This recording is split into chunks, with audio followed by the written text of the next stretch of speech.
clear the government will be absolutely 100% opposing this bill as it is proposed. And I want to call it out here right now for what it is. Extremely misleading, and I would go so far as saying a con job. And I'll tell you why. The bill as currently drafted proposes to ban all hunting for foxes, regardless of the purpose of that hunting and the manner in which it is being carried out. Now that has been ignored here several times today by several speakers. They're giving the impression that this is about people up on horses with red coats and shouting tally-ho. That is rubbish. What this bill is proposing to do, and the people that are saying otherwise obviously haven't read it in its entirety, because what it is saying is to farmers, if you're a farmer who has lambs outside in the field, and if you want to protect your lambs, it is making you a criminal tomorrow if you want to go out and shoot those foxes tonight. And that is exactly the legal opinion of what you are proposing here today. So we'll make that very, very clear. We'll make that very, very clear. And you know, Deputy Gogarty, I wasn't going to go talk about you at all, but seeing as you are interrupting me, you completely misled everything here because you obviously didn't read the bill. Because you actually don't know what you're talking about. Because if you did, you wouldn't have said what you actually said. Now, a lot has been said about the 73% of people who say no, and that they don't want this type of fox hunting to continue. There's only one important statistic left out of that, and that is the fact that 98% of those people, when they were asked, they said they never saw a hunt, they never saw foxes being killed, they never saw anything. All they're doing is listening to media reports about this. So we have 73% talking about something that 98% of them know absolutely nothing about it in the first instance.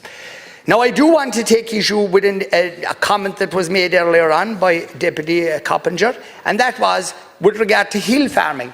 And you spoke as if you knew what you were talking about. Unfortunately, again, you obviously didn't, because you did mention a word that Deputy Michael Healy-Rae mentioned a minute ago. That was about grants. Now, are you living in the real world? Are you trying to suggest to a farmer that will go out into a field tomorrow and that will find lambs dead? And I'll explain to you when I say dead. Yes, their throats will have been pulled apart by your beautiful foxes. Their limbs will have been torn asunder in the same way as the hens will be. But you seem to give a suggestion that, oh, well, it's all right, you know, the farmers will get a grant. Rubbish. They will lose financially. Not just that, but also nothing about the torture that the lambs go through. Nothing about the torture that the hens or the geese go through. Now, I've heard it earlier on being said to compare dogs with foxes. This is wrong, it is dangerous, and it is absolutely misleading. I was shocked earlier on to hear Roderick O'Gorman, but then again, his lack of knowledge is amplified already before by the Green Party when it comes to being out of touch with rural issues. It's not the first time showing a lack of knowledge about issues such as this. But what today is about, and I don't welcome this debate, but I welcome the fact that we'll be able to vote it down tonight. But what this is all about, it's about the constant attack, whether it's the greyhounds, whether it's the greyhound industry, whether it's horse racing, whether it's fishing. You all seem to hate all of a sudden this word rural pursuits. But why do you hate it? Because it means so much to so many people. It's like shooting. What in the name of God? Maybe you think it's wrong to go out and shoot grey crows. Do you know what a grey crow does to a lamb, a defenseless lamb? If a lamb is anywhere weak or sick, the grey crow will come down from the sky and pull the two eyes out of the lamb. You don't want to hear that, because you think then the person that goes out and shoots the grey crow is wrong. You want to continue, as do other people, your continuous attack on rural Ireland. And again, take the deer, for example. People are now realising that we have an overpopulation of deer in this country. We have to reduce that figure by 75%. This is management of rural Ireland. You can't just say we'll leave everything go as it is. But if you had your way, you would do away with live export. You would do away with pig farming. You would do away with the whole idea of people having hen farms and rearing chickens and all of that. Any type of farming, intensified dairying, anything, you're against it all. So, and when I heard Paul Murphy earlier on talking about this cruel and barbaric affair, you don't seem to care at all about what the foxes do and the cruelty that they inflict on other animals. People spoke earlier on about badgers. Do you realise that our senior minister is engaged at the moment in a most important issue, and that is the protection of our herd from TB? And the badgers are absolutely a leading contributor in the spread of TB. But again, that's something that you don't know anything about. It's an absolute, it's a scientific,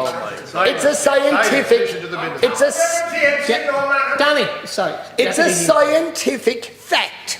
But of course the other side don't want to hear that because they think the badgers are beautiful. Well, I'll tell you, tell that to a farmer that tomorrow morning, or like a good friend of mine who yesterday saw 17 in calf heifers having to leave his yard because of the fact that they had contracted TB. Why? Because of badgers. So yes, we have to eradicate badgers. Deputy.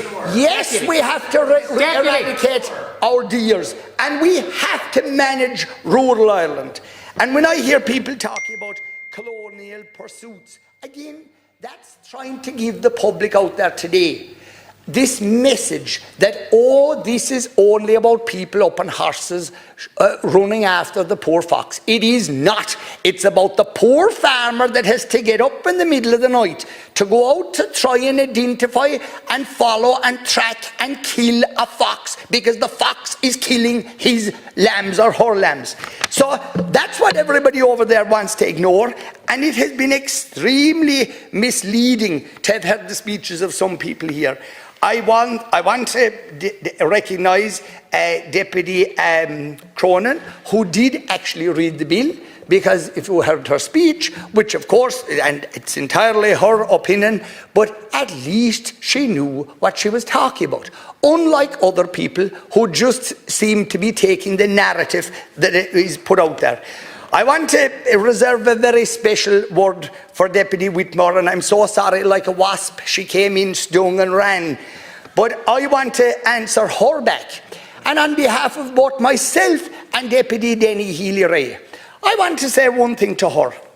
This is the lady who is so anti-farming that she did her best at a critical time when Minister Martin Hayden was doing everything he could to lead a campaign to continue a nitrates derogation. She did everything she could to sabotage it, to undermine it, to go in the media, to make a presentation to Commissioner Rosbal where she completely tried undermining our hard-working farmers in Ireland. But she failed. The same way she'll fail tonight. But the reason why I reserve a special word for her on behalf of myself and Deputy Denny is because she made a mention that she was contacted by some of our constituents. Well, I'll remind the same deputy, if she says, which she actually said on the record, she's wondering who are we representing. I'll remind her of a small fact.